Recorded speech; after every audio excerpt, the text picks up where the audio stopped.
Salut à tous, ravi de retrouver sur canalturf.com. La réunion principale de ce mardi 10 novembre se déroule sur l'hippodrome de Bordeaux. Voici mon pronostic pour ce quintet. J'ai placé en tête le 3 Staro Italie, un cheval qui a été souvent tenu écarté de la compétition suite à des ennuis de santé. Cela dit, il a des moyens, il compte déjà 12 succès en 36 courses courues.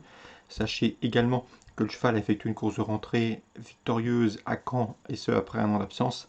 Il s'est ensuite classé quatrième après une autre petite rentrée à Agen plus récemment. C'est un bon droitier et à mon avis dans ce lot, il peut mettre tout le monde d'accord. On lui posera le 5 Dream, un cheval qui vient de rejoindre l'effectif de Yannick Henry dans le sud-ouest.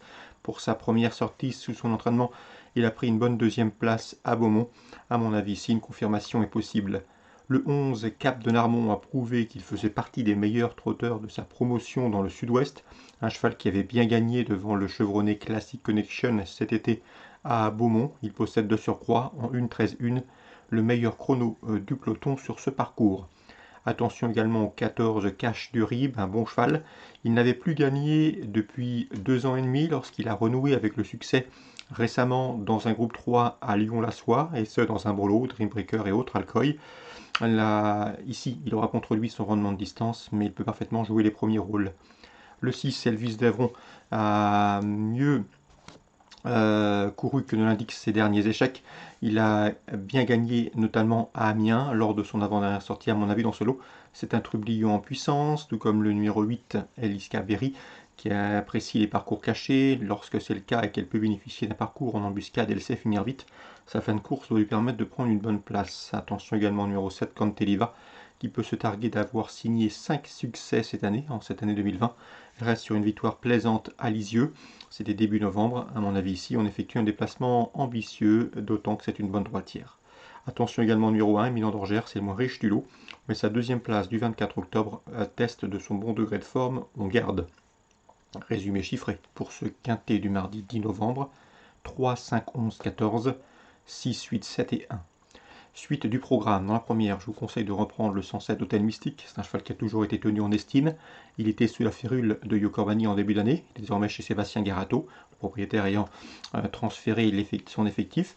Le cheval a toujours montré les moyens. C'est un cheval en retard de gain. Certes, il reste sur des disqualifications, mais sachez qu'il vaut largement en lot comme celui-là, à mon avis. Il n'a qu'à rester au trot pour s'imposer. Le 107 Hôtel Mystique, c'est le cheval de la course. Dans la sixième, je vous recommande le 610 Flore de la Vallée, qui sera déféré les 4 pieds pour cet objectif. Elle n'était pas pieds nus lors de son dernier parcours.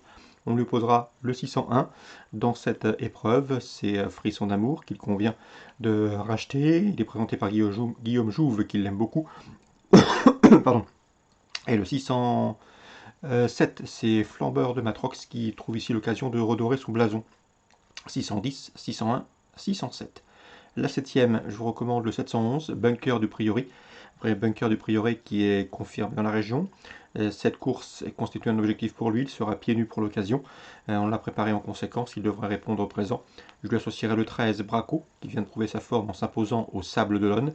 Attention également, dans la huitième, au 812, c'est le protégé de Yves-Jean Le Bézouet, un bon cheval, le 812 emblème orange, qui n'a cessé de progresser cette année. Il a signé plusieurs bonnes tentatives. En dernier lieu, à Vincennes, il n'a pas eu le meilleur des parcours, mais auparavant, le cheval avait montré sa qualité. Il est en retard de gain, il a encore de la marge, d'autant qu'il a voulu ferrer. Et on peut également l'améliorer dans les artifices. En tout cas, dans ce lot, le 812 emblème orange semble en mesure de jouer les premiers rôles. Sa place est à mon avis sur le podium. Concernant Chantilly, Réunion 3, dans la 7e, attention au 713, Sentimental Mambo. Cette pouliche de 2 ans s'était classée 5e en débutant et ensuite a pris une bonne deuxième place à Saint-Cloud courant septembre. C'était sur du terrain lourd, mais le fait d'évoluer sur la PSF ne devrait pas la déranger. 713, Sentimental Mambo. Je lui adjoindrai le 710, Shifting Win, qui reste sur une série de places et qui est proche de sa course. 713, 710. On passe à Vincennes, Réunion 4, avec dans la première le 111 Fidelity. Elle reste sur 2 places de deuxième, l'engagement est bon, elle devrait en profiter pour jouer la victoire. Dans la quatrième, difficile d'aller contre le 406 Gallius, 11 courses au compteur, 11 succès. La série est en cours. Il devra ici batailler avec le 402 Gunmoko, qui vient de s'imposer sur le tracé proposé le 20 octobre et ce en 1.12.9, confirmation logiquement attendue. Le 404 également Gamay de Liton, il a montré de belles choses en province et à mon avis dans ce lot, il a parfaitement les moyens de conclure sur le podium. 406, 402, 404. Enfin, dans la 8e, j'ai un coup de cœur pour le 508 Illusive Artist. Elle a très bien gagné à Cabourg lors de son avant-dernière sortie. Elle a remis le couvert dernièrement à Anguin. C'est une pouliche qui a un bon style et à mon avis sa fin de course peut être une nouvelle fois détonnante à l'occasion de ses débuts à Vincennes.